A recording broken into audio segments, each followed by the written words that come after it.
wonder, why the Japanese bow? What's with the Singaporean slang and words like tapao?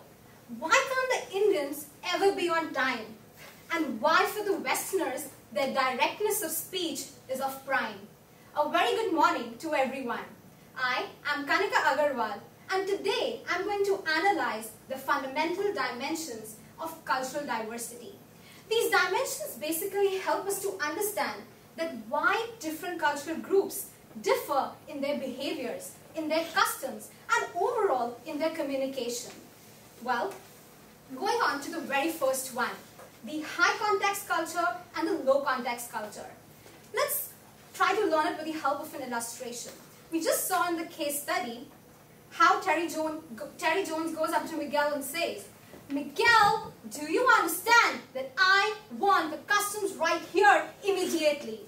Well, which means that Terry Jones, being a Britisher, really relies on the directness and the straightforwardness of the words that she speaks. Right. But we saw how Miguel and Carlos reacted. They looked a bit disappointed, right? Why?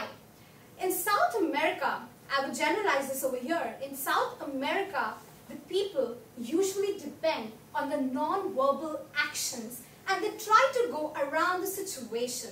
So that is why the illustration over here, they try to go around the situation and like the contextual situation matter. So in that way, we see that how Carlos reacted. What did he say?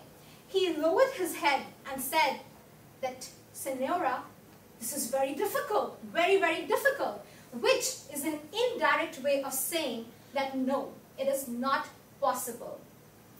Moving on to the second dimension is the uncertainty avoidance.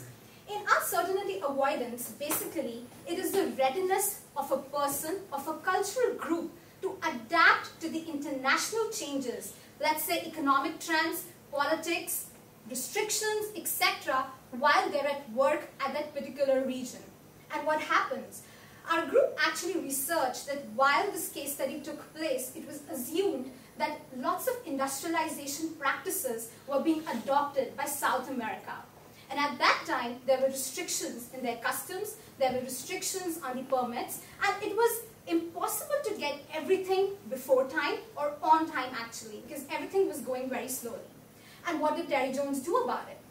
She, without considering the external circumstances which were actually hindering the correct flow of the work, was oblivious to these external situations, which means she wants to get the work done, but she still hasn't adapted to the uncertainties that align in South America. So I can conclude here by saying that she was intolerant to these uncertainties. Moving on to the third one is the task-oriented and social-oriented dimension. People of US, UK, they largely lie on the task-oriented spectrum of communication.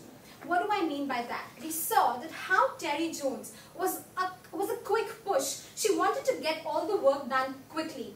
And she never thought that in what situation her subordinates were. She's commanded and she wanted to get the work done.